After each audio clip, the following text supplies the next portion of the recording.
In the small village of Sota, there lived a poor widow named Olamma. Olamma was a trader in the local market and she sold garri in bags. Unfortunately, Olamma was the poorest garri seller amongst her peers. While her fellow traders would sell the same garri and use the profit to purchase farmlands, build houses and invest more in their businesses, Olamma could not afford to do any of that. In fact, Olamma could barely eat 3 square meals a day because she barely made any sales. Anytime Olamma processed and tried to sell her garri, she would end up selling them at a discounted price or give them out so the garri wouldn't spoil. For almost 2 years after her husband passed away, things remained like this for Olamma. She barely made any sales, and even if she did, she would use the money to settle her debts. Almost every day, Olamma would go to the market, hoping that she would sell, but she would end up watching her fellow garri sellers sell theirs while she never sold anything. For how long will I continue like this? I have tried everything I know, but nothing is working. Last week, I hawked my garri around this village, hoping that people would buy. But not even one person stopped me to ask me what I was selling. Olamma soliloquized.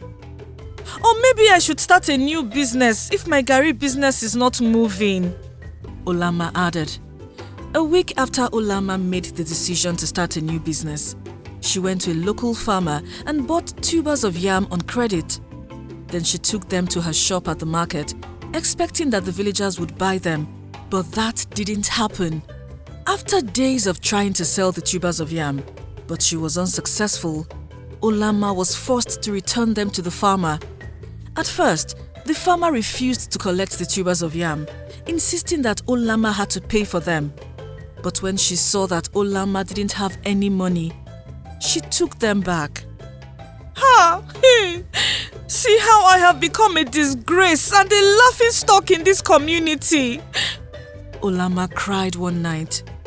That night, she had garri for dinner, and sadly, garri was the only food she had available at home. It was what she had been eating for a whole week. I swore that I would never do anything fetish to make money, but right now, I have no choice. It's the only way out for me, Olamma soliloquized. The following day, instead of going to her store as usual, Olamma traveled to a nearby village to see a powerful native doctor. Good morning, Baba. Olamma greeted the old native doctor as soon as she entered his shrine. Hey, my daughter, what brings you here? The native doctor asked. Baba, I am here because I need your help. Baba, ever since my husband died, my life has been terrible. People now mock me and laugh at me in my village. If I go to the market for a month, I might not sell for even one day, Olamma said. What do you want me to do for you? The native doctor asked. Baba, I want you to make me rich.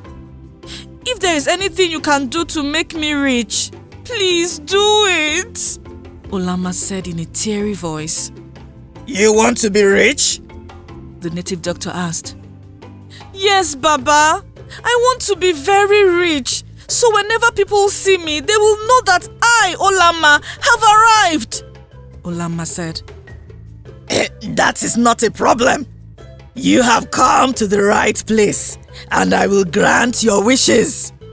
Now, wash your hand in this basin so I can see the kind of star you have. The native doctor instructed Olamma, and she obeyed him.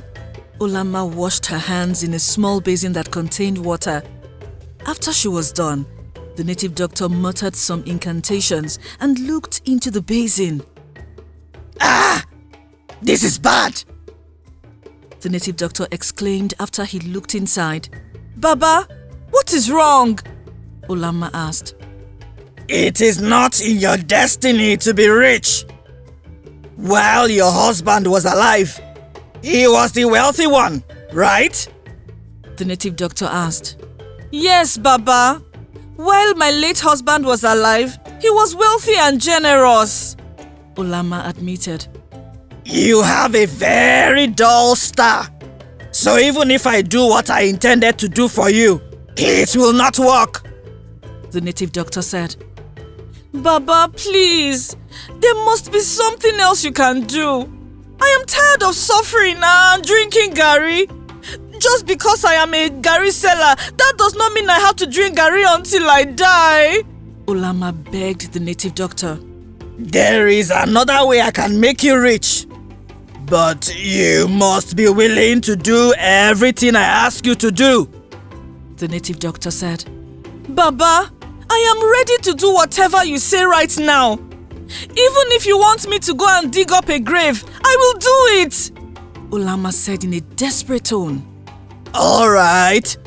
This one is quite simple. You said everyone in your village knows you are poor, right?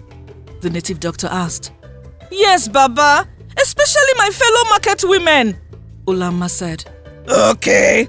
What you will do for me is to go to people's houses and ask for their leftover food. But not just anybody's house. The people that are rich and are doing well. The native doctor said. Just that, Baba? Olama asked. Yes, but that's not all. When they give you their leftover food, make sure you bring it back here. The native doctor said. So, will I become rich after I bring their leftover food? Olama asked. Yes, you will be filthy rich. We will channel all of their riches to you. Believe me, you will not lack anything again. The native doctor said. I don't have a problem with that, Baba. I will do exactly as you have said.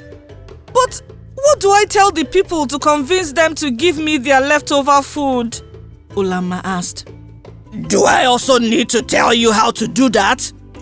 You already said it yourself that everyone knows you are a poor widow. When you go to their houses, tell them you have not eaten for days. Then ask for their leftover food. The native doctor said. Thank you, Baba. I will be back soon, Olama said before exiting the native doctor's shrine. The following day, Olama wrote down a list of very wealthy people in her village and she went to their houses one after the other. The first house she went to was the house of a very rich and famous farmer. Olama, my maid told me you wanted to see me. Is anything wrong? The rich farmer asked. No, sir. Nothing is wrong. I only came here because I need your help, Olama said. Okay, what is it? How can I help you? The rich farmer asked. Sir, ever since my husband died, my life has been very tough and my Gary business is not moving at all. For a week now, I haven't eaten any food. I have been sipping Gary and my stomach is sick of it, Olama said. But Gary is food, isn't it? The rich farmer laughed. Yes, but I am tired of it. That's why I came to beg for some food, so... Olama, does this look like a restaurant to you? The rich farmer cut in. No, but I know you have some leftover food. Even if it's the leftover food for your dogs, I don't mind. I just want something in my stomach, Olama said in a teary voice. We don't have any food for you, the rich farmer said. Please, sir, pity me. I am a widow and I have no one else to turn to. You were my last hope, Olama begged. You are lucky I'm in a good mood today. Also, after I give you the leftover food meant for my dogs, do not come back here again, oh, the rich farmer said. I swear on my late husband's grave, you will not see me in your house again, Olama said. Immediately Olama said that, the rich farmer ordered one of his maids to empty some leftover food from his dog's plate into a polythene bag for Olama. Shortly after the rich farmer's maid left, She returned with a small polythene bag that contained the leftover food, and she gave it to Olamma. Thank you very much, sir. Olamma thanked the rich farmer and left his house. While leaving, Olamma overheard the rich farmer warning one of his maids to never let Olamma into his house again. That day, Olamma managed to collect some leftover food from 5 different houses.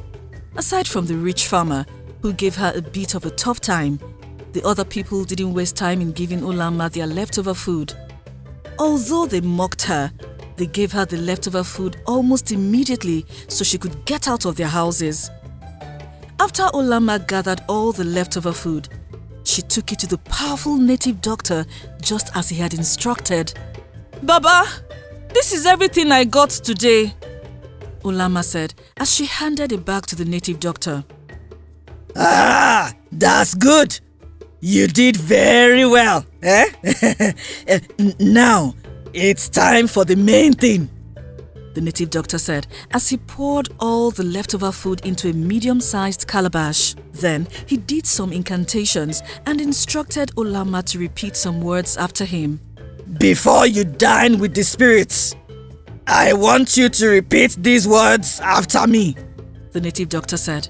As I eat your leftovers today, as I eat your leftovers today, I command that all the riches of your household be transferred to me from henceforth, the native doctor added. Immediately after Olamma repeated the exact words, the native doctor instructed her to sit on the floor and eat the leftover food with her bare hands, and she did. While Olamma ate with her bare hands, the native doctor walked around her and said some incantations. Thank you, great one, the native doctor said with a broad smile. It is done, he added as he turned to Olamma. So, am I now rich? Olamma asked the native doctor. Yes, you will have wealth coming from 5 places now. People will come to you and ask you how you became rich. I assure you, the native doctor said. Now, there are certain instructions you must never forget, the native doctor added. I'm listening, Baba, Olamma said. Every midnight, you must sit on the floor and eat leftover food with your bare hands from this same calabash, the native doctor said. Leftover food? Where will I get it from? Olamma asked. She was even surprised that she still had to eat leftover food. This is the leftover you will eat. If you want your riches to last, then you must never miss a midnight, the native doctor said. But, Baba, by tomorrow, everything in this calabash will be rotten, Olamma said in a concerned tone. No, it won't. Don't worry about the state of the food. Just keep to your own end of the deal. You must never leave the spirits waiting for you, the native doctor said. Okay, Baba. I have heard everything you have said, Olamma said. If you can obey me, then your riches will be endless. You will become the richest and most respected woman in your village. One more thing. Ensure that you do not give anything to the household you got these leftovers from, the native doctor said. Okay, Baba. Thank you very much, Olamma said before exiting the shrine and returning to her village. On her way back to her village, Olamma could not stop thinking of the things she would do once she became rich.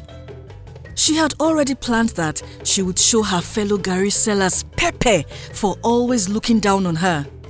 Later that evening, as soon as Olamma entered her house, something very shocking happened. The same calabash she had seen at the native doctor's shrine, which contained the leftover food, appeared in her living room. But instead of the leftover food, the calabash was filled with money. Hey! So this is real! Olamma exclaimed when she saw all the money in the calabash. Sota village will see me, eh? I will show them that a rejected stone can become the most important stone, Olamma said as she danced around her living room. After dancing for minutes, she poured the money into a very big bag. Immediately after she did that, a small piece of leftover food appeared in the calabash, but Olamma did not eat it immediately. That same evening, Olamma took some of the money to the market, where she bought rice, chicken, fish, goat meat, beef, and some other ingredients for the food she wanted to prepare. Then when she got home, she went straight to the kitchen and cooked a delicious pot of rice. Hey, so this was what I was missing this whole time, eh? Hey, poverty is bad, oh. I sipped Gary until I almost died. Eh? Hey, I'm glad I made the right decision. Olamma soliloquized while eating. When midnight rolled around, Olamma ate the leftover food from the calabash just as the native doctor had instructed. She sat on the floor and ate with her bare hands. Immediately after she ate everything, the calabash was mysteriously filled with money. When Olamma saw that the calabash was filled with money again, she screamed and jumped excitedly that she almost woke her neighbors up. Unfortunately, the native doctor did not tell Olamma that there were other consequences for what she had done, and by the time she found out, it was already too late. Watch out for part 2. Did you enjoy this story? Tell us your favorite part in the comment section below. Please like, share and subscribe to our channel. Also, do not forget to follow our channel on Facebook and Instagram. Thank you.